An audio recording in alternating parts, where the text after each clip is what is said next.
पूर्व समय में शोणितपुर नाम का एक नगर था, शोणिताख्य पुरे स्थित था, और सराज्य मकरोत्पुरा। उस राज्य में एक राजा राज्य करता था जिसका नाम था बाणासुर। भगवान शंकर का परम भक्त था।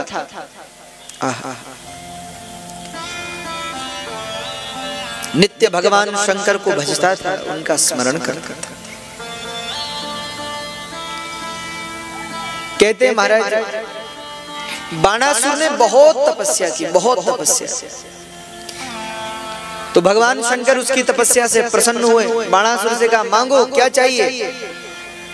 बाणासुर ने कहा हे महादेव, आप ऐसी दया करिए, ऐसी कृपा करिए कि मेरी भुजाओं में 1000 भुजाओं का बल दे दिया। शंकर जी ने कहा ठीक है, आज से हम तुझे 1000 भुजा प्रदान करते हैं। तो 1000 भुजाओं का, 1000 हाथों का बल उसकी भुजाओं में दे दिया और आशीर्वाद दे दिया, बोले जा अब तुझे कोई पराजित नहीं कर सकेगा, जा। तो बाणासुर दोबारा से तप करने लगा, घर लौटा। अब इसने अपने पराक्रम से बहुत कुछ विजयी किया। कहते हैं धरती का, संपूर्ण धरती का शासक बाणासुर हो गया। लेकिन फिर इसके मन में आया कि तपस्या करूं, तो फिर तपस्या करने लगा। शंकर जी प्रसन्न हुए, भैया हम प्रसन्न हैं, मांगो अब क्या चाहिए। बाणासुर ने कहा प्रभु वैसे तो आपने मुझे इतना बल दिया है कि कोई हमसे अब ठहर नहीं सकता, हमारे सामने लड़ नहीं सकता, लेकिन फिर भी हे महादेव मेरे मन में आता है कि अगर कभी मैं संकट में पड़ गया तो बाबा ने कहा भाई तो क्या चाहिए। बाणासुर ने कहा जब मैं संकट में पड़ूं और आपको बुलाऊं तो आप मेरी रक्षा करने के लिए आएंगे। भगवान ने कहा तथास्तु, जा भैया आप तो जान छोड़ जा। बाणासुर लौट आया। अब तो त्रैलोक्यम च वला जित्वा, तीनों लोगों को उसने जीत लिया, स्वर्ग तक का शासन कर लिया। लेकिन फिर बाणासुर की बुद्धि घूमी, फिर तपस्या करे, फिर तपस्या करने लगे। शंकर जी प्रसन्न हुए, भैया मैं प्रसन्न हूं, अब क्या चाहिए तुझे, अब तो सब है तेरे पास। देखो कई लोगों के मांगने की आदत होती है ना, वो जाती नहीं। उनको भगवान कितना भी दे दे वो मांगते ही रहते हैं महाराज। कई बार कई लोगों से तो भगवान भी जान छुड़ाते हैं, इनको दो और भैया इनको निपटाओ, पर लेकिन वो भी बड़े विचित्र होते हैं, वो अगले दिन फिर मांगने पहुंच जाते हैं। हाँ?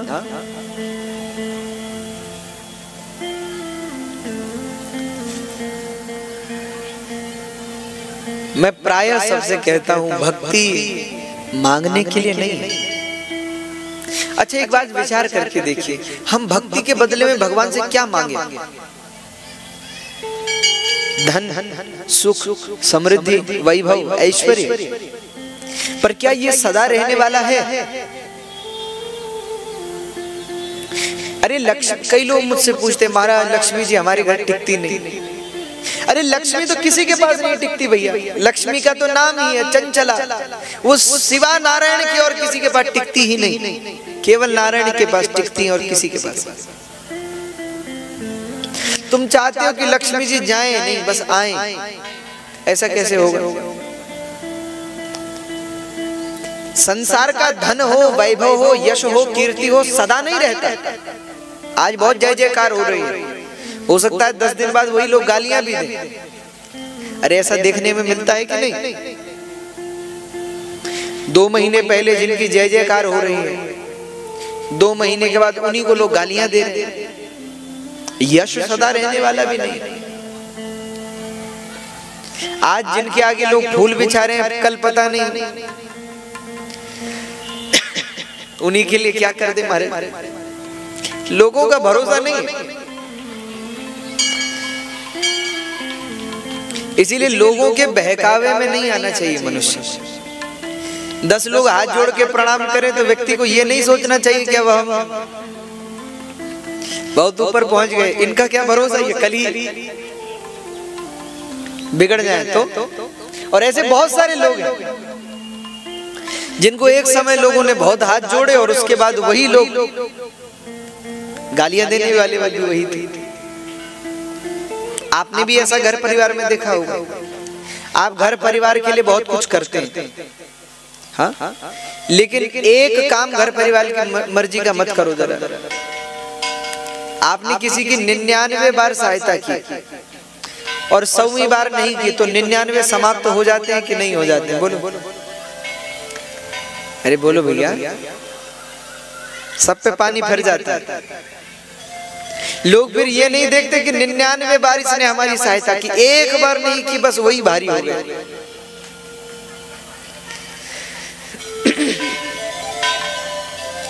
इसलिए संसार की जय जयकार, संसार का धन वैभव सुख समृद्धि ये मानना चाहिए हमारा नहीं है, राम जी का है। हाँ, तो भैया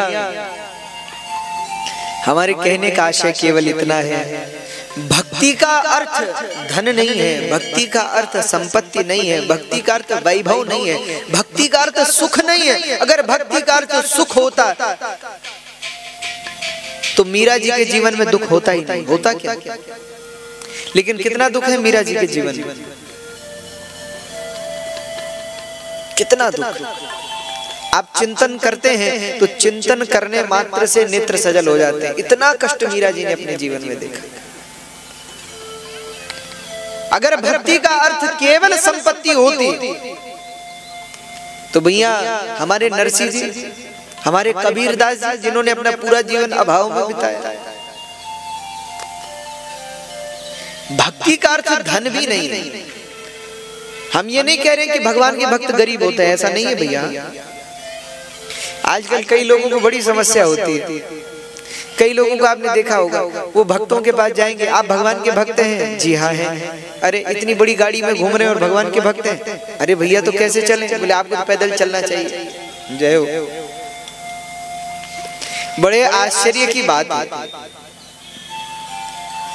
भगवान के भक्त देखो, हमारे कहने का आशय केवल इतना है, भगवान के भक्त भगवान की इच्छा में रहते हैं।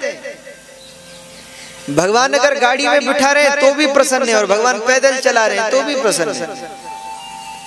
समस्या उनको है जिनको आदत लग गई है, जिनकी अपनी इच्छाएं जुड़ी हुई है। और जो संत होते हैं, जो भगवान के भक्त होते हैं, उनकी अपनी कोई इच्छा नहीं होती, राम जी की इच्छा ही उनकी इच्छा है। इसलिए हमारे यहाँ कहते हैं, जाहि विधि राखे राम ताहि विधि रही। जैसे राम जी रखे वैसे रहो। अरे भैया, राम जी अगर अच्छी व्यवस्था दे रहे हैं तो हम क्यों भूखे मरे? राम जी अगर बढ़िया 56 भोग दे रहे हैं तो उनकी इच्छा, बहुत अच्छी बात है। और राम जी अगर कल सूखी रोटी दे रहे हैं तो भी क्यों हम दुखी हो? नहीं, राम जी की जो इच्छा, वो 56 भोग दे तो आनंद, और वो रूखी रोटी दे और आनंद। कई लोगों का दृष्टिकोण ऐसा होता है कि ये भगवान के भक्त हैं, ये संत हैं, तो इनको तो झोपड़ी में ही रहना चाहिए। ऐसा नहीं है भैया। आप वैभव में रह करके भी वैभव से मुक्त रह सकते हैं। आत्मज्ञान में जब ज्ञानियों का नाम भगवान ने गीता में लिया, तो ज्ञानियों में भगवान ने गीता में जनक राजा का नाम लिया, श्री जनक जी महाराज। और जनक जी कौन है? कोई झोपड़ी में रहने वाले नहीं है। जनक जी महाराज महल में रहते हैं। हाँ? कई दास दासियां हैं, सेवक हैं, अपूर्व वैभव है जनक जी के यहाँ का। लेकिन फिर भी जनक जी को अष्टावक्र जी आत्मज्ञान का बोध देते हैं, आत्मज्ञान का वर्णन जनक जी के सामने करते हैं। क्यों? क्योंकि जनक जी के हृदय में संपूर्ण संपत्ति को लेकर इतनी भी इच्छा नहीं थी। अंदर से बिल्कुल स्वस्थ है, बिल्कुल खाली।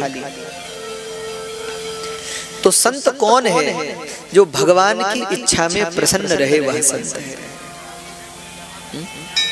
जैसे राम जी रखे वैसे में आनंद। जिसके जीवन से शिकायत मिट गई वही संत है। क्या हमारे जीवन से शिकायत मिटी है? बोलो। हम कितनी शिकायतें करते हैं भगवान से, अरे आपने ऐसा नहीं दिया, ये नहीं किया, ऐसा नहीं किया, वैसा नहीं किया। शिकायत करने वाला भक्त नहीं है, शिकायत करने वाला संत नहीं है। भक्त तो वो है, संत तो वो है जो हर जगह प्रसन्न रहे कि जैसा आप रख रहे हैं प्रभु वैसे ही हम प्रसन्न हैं, वैसे ही हम आनंदित हैं। कोई समस्या, कोई दुख नहीं, कोई चिंता नहीं। मीरा जी जब महलों में रही तो भी उन्होंने भगवान का भजन किया, और मीरा जी जब कुटिया में रही तो भी उन्होंने भजन किया। संत का जीवन धन संपत्ति और विपत्ति से बाधित नहीं होता, वह विपत्ति हो चाहे संपत्ति हो दोनों समय आनंद करता है, आनंदित रहता है, प्रसन्न रहता है। तो भक्ति का अर्थ क्या है? भक्ति का अर्थ तो केवल भगवान है, बस। गोपियां कृष्ण से प्रेम करती हैं, उनसे पूछो कि क्यों प्रेम करती हो भगवान से, तो उनके पास कोई उत्तर है क्या? आप गोपियों से पूछेंगे कि तुम भगवान कृष्ण से इतना प्रेम क्यों करती हो, तो कहेंगे बस करती हैं, और कोई कारण है नहीं, निष्काम बिना किसी कारण की भक्ति। बाणासुर बड़ी बहुत बड़ा भक्त है, पर उसकी भक्ति में कहीं ना कहीं लोभ जुड़ा है ना। वो भगवान को भजता है, कुछ मांगता है, फिर भजता है, फिर मांगता है।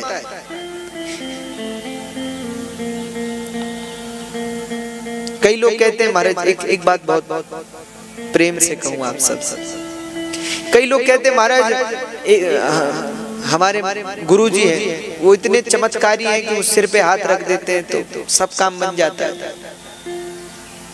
तो गुरुजी क्या धन संपत्ति देने के लिए बैठे हैं क्या? गुरु कौन है? जो धन संपत्ति दे वो गुरु है क्या? या जो भगवान का नाम दे वो गुरु है? बोलो। धन संपत्ति तो अपने परिश्रम से कमाओ ना, अपने मेहनत करो, परिश्रम करो, आप संसार में खूब मेहनत करो।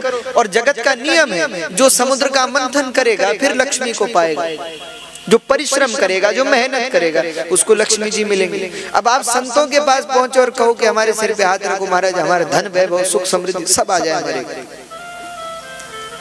धन देने के लिए संत नहीं बैठे हैं, संत तो जीवन को एक नई दिशा देने के लिए बैठे हैं। संत जीवन को बदलने के लिए बैठे हैं भैया। तो बाणासुर पहले तपस्या की, क्या चाहिए महाराज? बल मिल गया। अब क्या चाहिए? आश्रय, आप हमारी रक्षा करो। ठीक है भैया। तीसरी बार फिर तपस्या की। अब शिव जी ने कहा अब क्या चाहिए? तो जानते हैं बाणासुर ने क्या कहा शंकर जी से? बाणासुर बोला बहुत दिन हो गए हमसे कोई लड़ने वाला नहीं मिल रहा है, अब आपने इतना बल दे दिया है कि कोई हमारी टक्कर का बचा ही नहीं। ऊपर से आपका आशीर्वाद हमारे सिर पर है तो कोई हमसे लड़ना भी नहीं चाहता, क्यों? सबको पता है कि अगर कुछ हुआ तो शंकर जी आ जाएंगे। तो शंकर जी ने कहा भैया तो हम अब क्या करें? बाणासुर बोला हमसे कोई लड़ने वाला नहीं मिल रहा। जब लड़ने वाला ही नहीं होगा तो इस बल का हम क्या करेंगे, शक्ति का हम क्या करेंगे? शंकर जी ने कहा तो भैया तू सीधा सीधा बोल, तुझे क्या चाहिए? बाणासुर ने कहा मैं यही चाहता हूं कि अब आप मेरे साथ लड़ो। लो मारे। बोले मैंने तपस्या क्यों की? आप मेरे साथ युद्ध करो। तब महादेव को क्रोध आया, रे मूर्ख, मुझसे ही बल पाकर अभिमानी हो गए।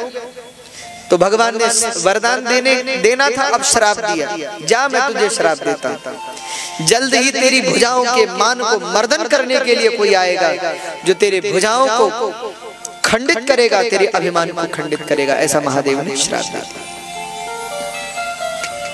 बाणासुर लौट गया, दुखी भी हुआ, समय बीता। बाणासुर की एक कन्या थी, उसका नाम था उषा। बाणस्य तनयामुषामुपयेमे यदुत्तमः। तनयाम उषा, उनकी एक तनया थी, एक बेटी थी, उसका नाम था उषा। कहते उषा जी जो थी उनकी एक सहेली थी, उस सहेली का नाम था चित्रलेखा। जो बाणासुर के सेनापति थे, मंत्री थे, उनका नाम था विभांड, और उनकी कन्या थी, उसका नाम था चित्रलेखा। तो चित्रलेखा और उषा का आपस में बड़ा प्रेम था। दोनों बाल्यकाल से ही साथ साथ खेली पली बड़ी और बड़ी अच्छी सखियां थी दोनों। एक दिन उषा जी अपने भवन में सो रही थी, तब प्रातः काल में चित्रलेखा जी उषा जी को जगाने के लिए आई। तो चित्रलेखा जी आई और उन्होंने उषा जी को उठाया, बोले देवी उषा उठो। तो उषा जी जागी, लेकिन जागते ही थोड़ी नाराज हो गई। तो चित्रलेखा ने कहा कि क्या हुआ उषा, तुम नाराज क्यों हो रही हो, हमने तो तुम्हें उठाया। चित्रलेखा ने कहा, उषा ने कहा, हम इतना अच्छा स्वप्न देख रही थी, तुमने सब स्वप्न पर हमारे पानी फेर दिया। क्या स्वप्न देख रही थी? उषा बोली, बस क्या कहूँ बहन, एक सुंदर से वर के साथ हमारा विवाह हुआ, हम स्वप्न में अपना विवाह देख रही थी। अच्छा, पर बोले बस विवाह होने वाला था कि तुमने बाधा डाल दी। तो बहन चित्रलेखा ने मुस्कुराकर कहा कि कौन था वह? तो उषा ने कहा कि ये तो मैं नहीं जानती, लेकिन मैंने स्वप्न देखा कि भगवती हमारा विवाह करवा रही थी। और बहन मैं तो निश्चय से कहती हूँ, मैं विवाह करूंगी तो उसी व्यक्ति से करूंगी और किसी से विवाह नहीं करूंगी। पर लेकिन उसको खोजेंगे कैसे? तो चित्रलेखा ने कहा, चिंता मत करो, हमारे पास प्रबल माया है। आसुरी माया तो थी ही उसके पास, असुर थी वो, राक्षसी। तो बोले हम चित्र बनाने में बड़ी प्रवीण है, तो हम चित्र बनाती हैं, और चित्र में जिससे उसका मुखमंडल मिलेगा तो फिर हम प्रयास करेंगे। ठीक है। तो दिखने में कैसा लग रहा था? वो दिखने में तो बहुत वैभववान लग रहा था, बड़े बड़े बेशकीमती गहने और सब पहने हुए थे। अच्छा, तो इसका मतलब कोई राजकुमार ही होगा। अब सखियां कम आयु थी, आपस में ही परिहास में जुट गई। तो हम चित्र बनाते हैं, तो कैसा तेज था मुख पर? सूर्य का तेज था या चंद्र का तेज था? बोले चंद्र का तेज दिखता था मुख पर। तो बोले चंद्रवंशी ही कोई राजा होगा। तो अब चित्रलेखा जी चंद्रवंशी राजाओं का चित्र बनाने लगी, और चित्र बनाते बनाते बनाते बनाते श्री कृष्ण का चित्र बनाया। तो उषा जी ने कहा कि दिखने में थोड़े बहुत तो ऐसे ही लगते हैं। तो फिर प्रद्युम्न जी का चित्र बनाया। बोले बस ऐसे ही थोड़ा सा अंतर है। तो प्रद्युम्न जी के पुत्र का चित्र बनाया, अनिरुद्ध जी का। तो जैसे ही अनिरुद्ध जी का चित्र बनाया, उषा बोली बस यही है, और बहन बस हम तो इन्हीं से विवाह करेंगे और किसी से विवाह नहीं करेंगे। चित्रलेखा ने कहा चलो ठीक है, हम कुछ इंतजाम करते हैं। दिन भर बीता, शाम हो गई। चित्रलेखा ने कहा बहन तुमने तो कहा था हम इंतजाम, अब कब करोगी? बोले अभी देखो, अभी तुम आराम करो, हम कुछ करते। तो रात्रि के समय में, आधी रात्रि में, क्योंकि रात्रि के समय आसुरी माया प्रबल हो जाती है, इसलिए चित्रलेखा जी अपनी आसुरी माया से द्वारका में पहुंची। भैया बड़ी मायावी थी। और द्वारका में, द्वारका के राज प्रसाद में, राज भवन में अनिरुद्ध जी अपने कक्ष की पलंग पर सोए हुए थे। तो चित्रलेखा अनिरुद्ध जी को अचेत करके, चेतनाहीन करके महाराज उनके राजा प्रसाद से, राजमहल से उठा करके लाई, और कहा बाणासुर की नगरी शोणितपुर में, और वहीं उनको उषा के भवन में सुला दिया। सुबह जब अनिरुद्ध जी की आंखें खुली तो अनिरुद्ध जी ने कहा भैया ये तो हमारा महल लगता नहीं, कि हम आ कहां गए? तो देखा कि बगल में दो स्त्रियां बैठी हैं। तो उनसे पूछा देवी आप लोग कौन हैं, मैं कहां हूं? तो चित्रलेखा जी ने कहा महाराज आप इस समय महाराज बाणासुर की नगरी शोणितपुर में बाणासुर की कन्या उषा जी के महल में विराजमान। अनिरुद्ध ने आश्चर्यचकित होकर कहा कि मैं यहाँ पर कैसे पहुंचा? चित्रलेखा ने कहा महाराज आपको हम अपनी माया से लेके आए। क्यों लाए हो? अनिरुद्ध जी के पूछने पर चित्रलेखा ने कहा महाराज ये हमारी सखी हैं, इनका नाम है उषा, ये बाणासुर की कन्या है, राजकुमारी हैं, आपसे प्रेम करती हैं, आपसे विवाह करना चाहती हैं, आप इनसे विवाह कर लो। अनिरुद्ध जी ने कहा भैया हद हो गई, कन्या हरण तो कई बार होता है, आज तो वरी हरण हो गया, तो हमें तो तुम द्वारका से ले आई, अब बोले महाराज हम यही विवाह करा देंगे। तो अनिरुद्ध जी का और उषा जी का चित्रलेखा ने विवाह करा दिया, और ये खबर किसी को नहीं, बाणासुर को अब तक पता नहीं है, और यहाँ विवाह हो गया।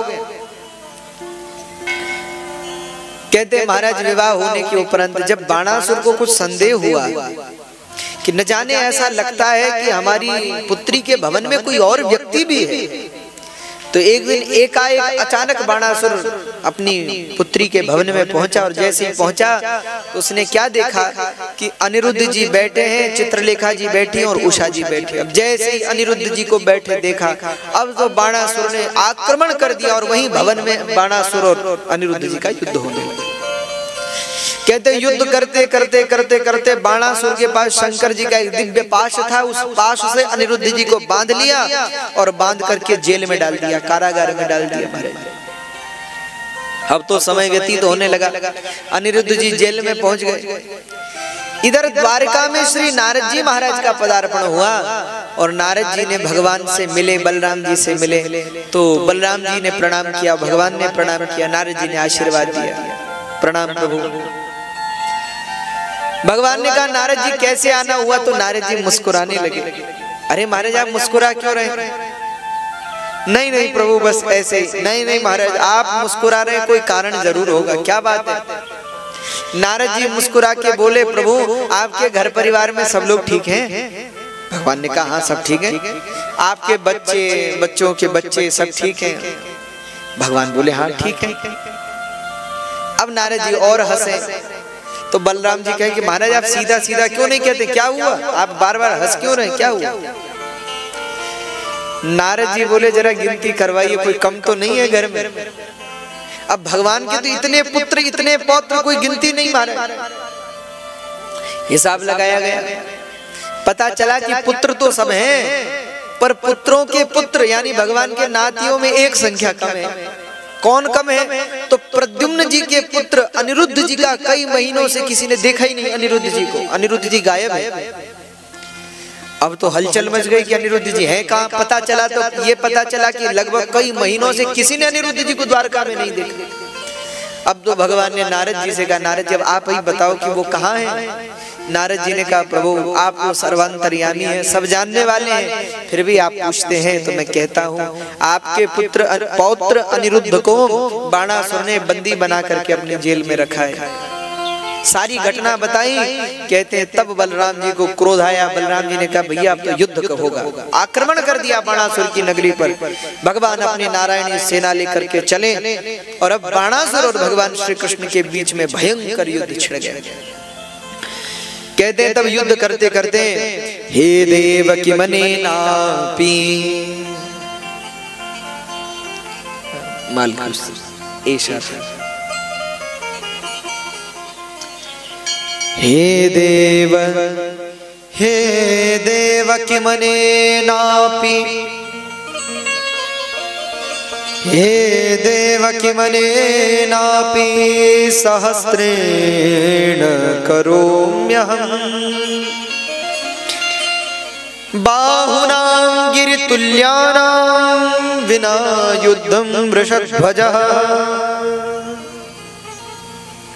बाणासुर ने जो शंकर जी से कहा था ना कि हमारी पर्वत के समान भुजाएं अब युद्ध के लिए तड़प रही हैं, आज भगवान शंकर ने ऐसी लीला की कि भगवान कृष्ण का आक्रमण करवा दिया बाणासुर पे।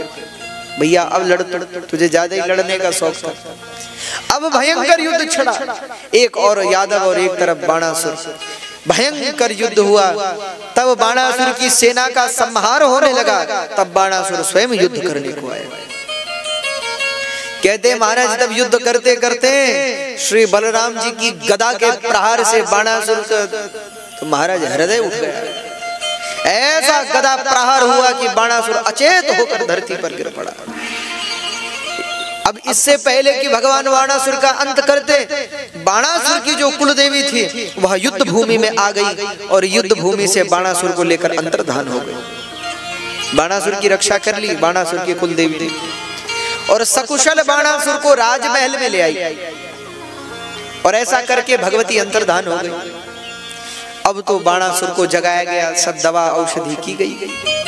बाणासुर की दवा औषधि करने के बाद बाणासुर जागा। अब बाणासुर समझ गया कि भैया इनसे लड़ पाना हमारे लिए तो असंभव है, पर लेकिन क्या करूं, ऐसे हाथ पर हाथ बैठ करके नहीं बैठ सकता, दोबारा युद्ध करने चलो। तब बाणासुर युद्ध करने को हुआ। बाणासुर के मन में आया कि इनसे लड़ना मेरे लिए असंभव है, अब भगवान गिरजापति उमापति महादेव ही मेरी रक्षा कर सकते हैं। आज भगवान महादेव का बाणासुर स्मरण करने लगा। भगवान विश्वनाथ को आज बाणासुर पुकारने लगा, हे महादेव, हे विश्वनाथ, आप मेरी रक्षा करें। आज बाणासुर भगवान को बुला रहा है, पुकार रहा है। बोले शंकर भगवान की जय। आज भगवान शंकर से बाणासुर कह रहा है, हे महादेव, आपने मुझे रक्षा का वरदान दिया था, आप ही मेरी रक्षा करिए। हे प्रभु त्राहि माम रक्ष माम। और बाणासुर भगवान से कह रहा है, गुरु पितु मातु महेश भवानी, गुरु पितु मातु महेश भवानी, गुरु पितु मातु महेश भवानी, गुरु पितु मातु महेश भवानी, प्रणव दीन बंधु दीन दानी, प्रणव दीन, थोड़ा तबले का रिदम बढ़ाइए, प्रणव दीन बंधु दीन दानी, प्रणव दीन बंधु दीन दानी।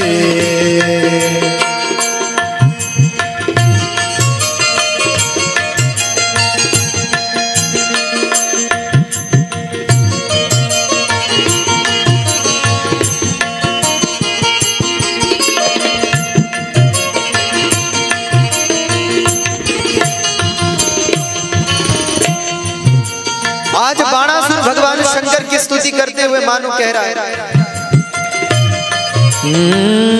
डिम डिम डिम गद डिम डिम डमरू पाणो यदा यस्य वै,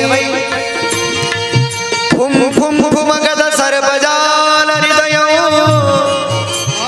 घम घम च घंटा,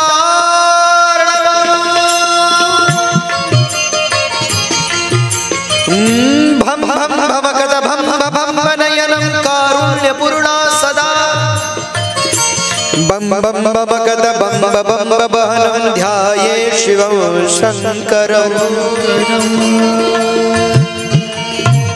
आज बाणासुर भगवान की स्तुति कर रहा है। शंकर जी की स्तुतियां बड़ी सुंदर हैं। उनमें एक बड़ी सुंदर स्तुति है, लिखी तो रावण ने है, शिव तांडव स्तोत्र। लेकिन आइए जरा दो चार पंक्तियां हम गाएं। शंकर जी की स्तुतियां बड़ी दिव्य होती, बड़ी अद्भुत होती।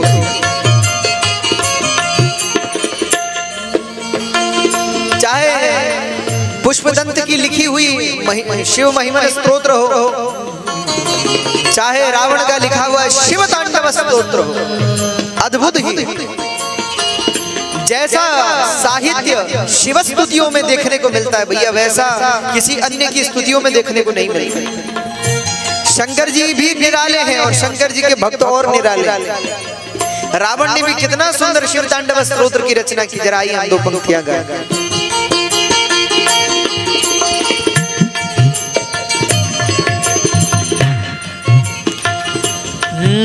जटाटवी गलज्वल प्रवाह पावित स्थले,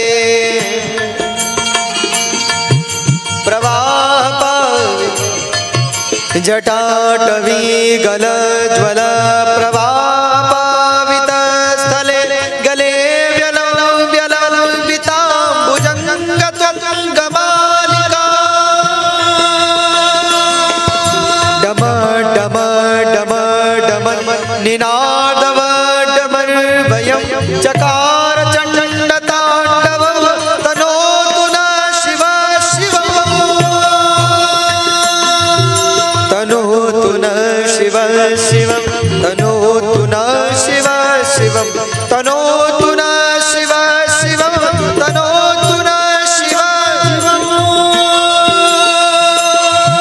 जटाकटास भ्रम भ्रमन्निलिम्प निर्झरि, विलोल वीचवल्लरी विराजमान मूर्धनि, धग धग धग ज्वल ललाट पट पावके, किशोर चंद्रशेखरे प्रति प्रतीक्षण मम,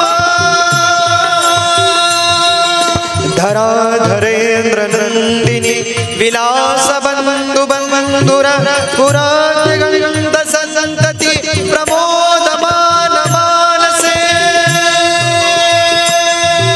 कृपा कटाक्ष धोरणी निरोध दुर्धरापति क्वचित् दिगंबरे मनो विनोद में तु वस्तुनि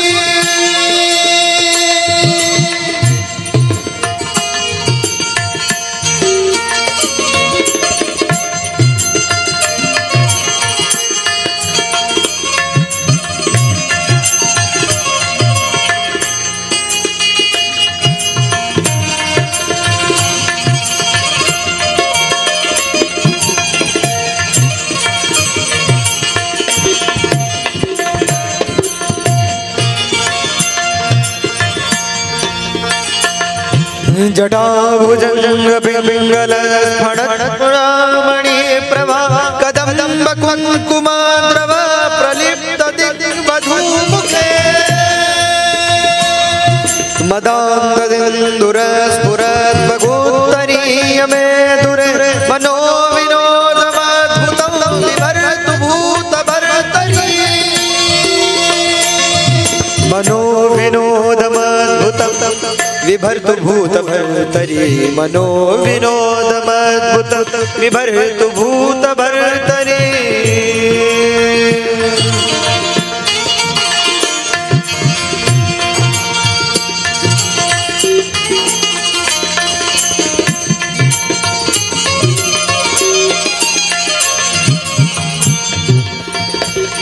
सहस्रलोचना प्रभृत्य शेषलेख शेखर प्रसून धूलि धूरणी विधूसराग्रिपीठ भुजंगराजमालया निबद्ध जाट जूटक श्रियै चिराय जायता चकोरवल्लुशेखर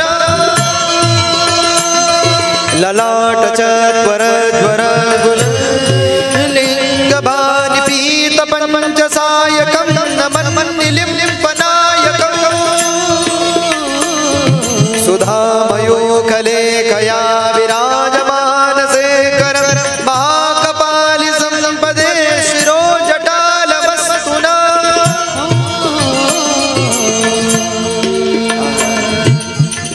आज बाणासुर भगवान को पुकार रहा है, महादेव हे गिरिजापति,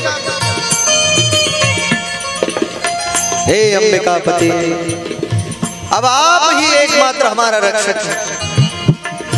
हे प्रभो त्राहि मां रक्ष मां त्राहि मां रक्ष। हे महादेव, आप ही हमारे माता हैं, आप ही हमारे पिता हैं, आप ही हमारे गुरु हैं, आप ही हमारे प्रभु हैं। हे प्रभु पधारिए। बाणासुर भगवान को बुलाने लगा। बाणासुर की पुकार कैलाश तक पहुंची। त्रिभुवन कांप उठा।